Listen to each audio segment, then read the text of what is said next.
Let's be honest, most bike reviews waste your time. They'll ramble for 20 minutes and leave you waiting in the comments after, trying to find what's good and what's not. This isn't one of those videos. G'day, I'm Kwackajack, and welcome to the Highs, Lows, and Hell No's, a no BS series where I break down a bike into what you actually want to know. What's good, what's average, what's crap, and what it sounds like.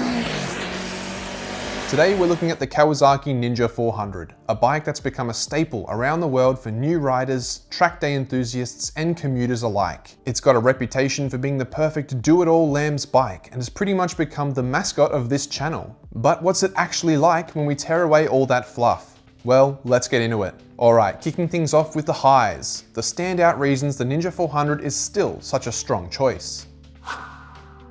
For a lamb's bike, this motor absolutely rips. The 399cc parallel twin produces 44 horses here in Oz and around 38 Nm of torque. But it's not just about the numbers, it's the way it delivers them. It's got a strong mid-range, pulls cleanly from low revs, and keeps pulling hard up top. Whether you're just getting used to the throttle or want something you won't outgrow immediately, this thing delivers. Unlike some bigger lamb's bikes that feel restricted or artificially neutered, the Ninja 400 feels like it's giving you everything it's got. And it's got more than enough for daily riding, twisties, or even track days. This bike is light, flickable, and just plain fun. It weighs around 168 kilograms wet, and that lightness is felt the moment you tip it into a corner. The chassis is stiff enough to feel planted without being harsh, and the upright clip-ons give you decent leverage without putting too much weight on your wrists. For beginner riders, it's super forgiving. For experienced riders, it's still a blast. It's just one of those bikes that encourages you to push a little harder every ride and will allow you to grow and progress your skills. It's also not uncommon to see these 400s keeping up with much bigger bikes through the twisties. The Ninja 400 has built a reputation for being one of the most bulletproof bikes in its class. The engine is very reliable, maintenance is straightforward, parts are cheap and plentiful, and it doesn't chew through tires or fuel. On my own, I regularly get well over 300 Ks per tank, and in my 6+ years of owning it, the only issue I had was a broken rear indicator, which I quickly replaced. There was meant to be some issues with earlier 2018 and 19 models with the clutch slipping, but on my own 2019, haven't experienced that. Whether you're commuting or weekend riding, it won't break the bank, and if something does go wrong, it's usually just a cheap fix. This might be personal preference, but it looks like a proper sport bike. Sharp lines, aggressive fairings, LED lighting, and it sits on the road like a bigger bike would. It's the kind of thing that makes newer riders feel proud to own, and you find yourself looking back for one more glance every time you walk away. It doesn't scream entry level like some do, and even next to bigger 600s or 1000s, this design, which has now been superseded, holds its own in the looks department. Alright, before we get to the lows, let's have a listen to what the 400 sounds like stock and with the slip-on exhaust.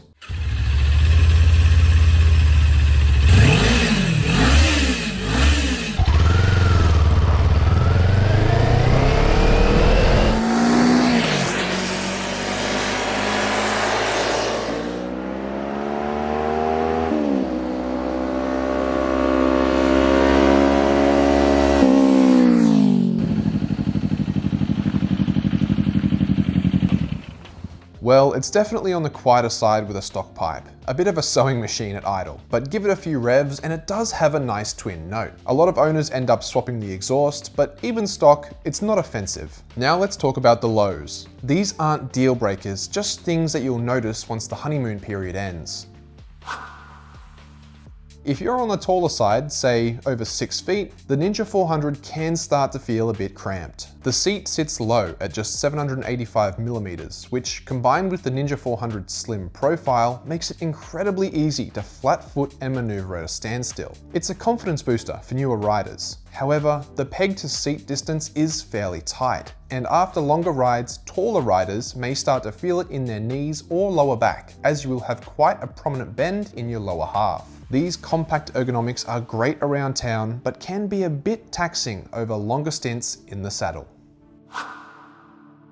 Speaking of the seat, it's not the best out there. It's narrow, a bit firm, and doesn't offer huge amounts of padding for longer rides. After about 45 minutes to an hour, that discomfort starts to creep in. Again, this is pretty common for small sport bikes, but it's worth noting if you're planning longer rides or commutes. There is an ErgoFit seat available out there, which does help in this department by giving you a bit more room, but off the showroom floor, it may be tight for some.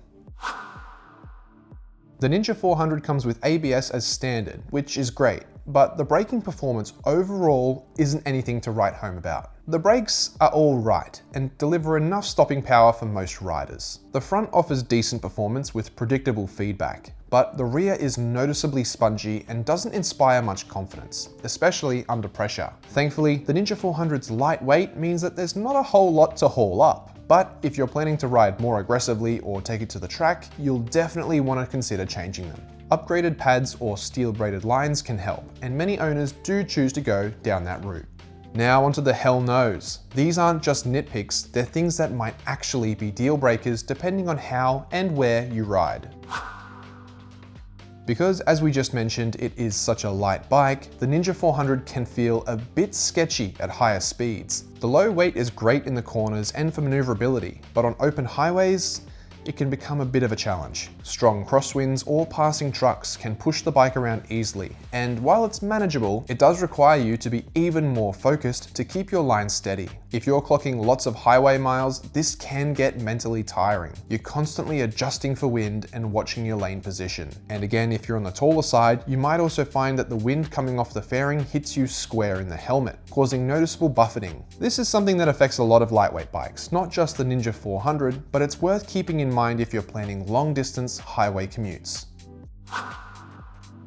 Here's the real shocker. The used market for Ninja 400s is wild right now. A lot of people realize all of the positives about the 400, and with more and more people joining the community, it means the demand is always high. And this leads to some people trying to sell theirs for very high prices. I myself bought mine as a dealer demo back in 2019 for $6 grand all up. But lately, I've been seeing people asking 8 or 9K for a 2019 or 2020 model with a couple of mods and a scratched fairing. Now, don't get me wrong, you can find good deals out there still, but to those sorts of prices, I say hell no. It could be the difference between this fitting in or out of your budget. So if you are after one, do your research and wait for the right one. So there you go. The highs, the lows, and the hell no's of the Kawasaki Ninja 400. It's one of the most popular LAMS bikes for a reason. It's fast enough to grow with you, light enough to build confidence, and reliable enough to, well, run forever. It looks good, rides great, and holds its value well. There are a few drawbacks: cramped ergonomics,